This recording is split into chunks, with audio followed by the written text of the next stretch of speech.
Marge?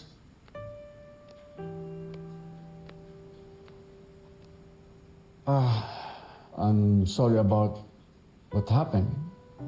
Sa tingin ko po, hindi ka dapat sa akin mag-sorry. Kay Mama po. No. I'm not talking about tonight. I'm talking about yung pagtulong ko kina Thea at Paolo na itago ang sikreto nila. Lalo sa'yo.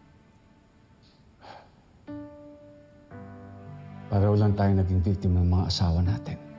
At pareho din natin kailangan tiisin ang bunga ng pangangaliwa nila. Bakit po ba ayaw niyong paniwalaan si Mama na anak niyo si Edward? Kung dinilay ni Paolo na anak niya si Ashley, even with the timeline ng affair nila and everything, maniniwala ka ba?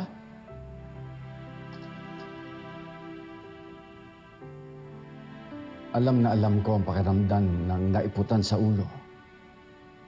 That's why I shouldn't have hidden the truth from you. But you know me.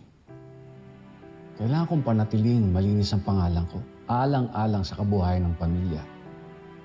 It's why I let Edward be Ashley's father at ako naman ang tumayong ama ni Edward.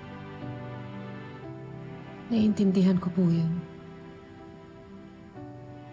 Masakit ho ang ginawa sa akin ni Paolo.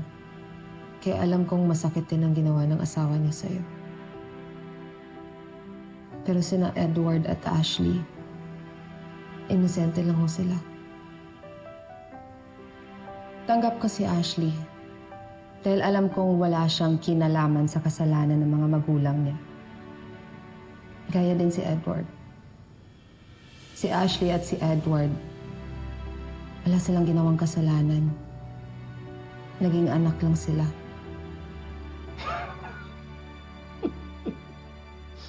You're lying. You don't want Ashley around? Bakit mo naman gugustuhin yung reminder ng panloloko sa'yo ni Paolo? Tanga ka. Kung gugustuhin mo yung batang yon, beyond their use for Jasmine's health, Hindi ho ganun ang tingin ko kay Ashley. I believe she deserves to be loved and accepted. Also, Edward. Pareho tayong pinagdadaanan. Pero huwag kayong magkamaling isipin na pareho tayong nararamdaman.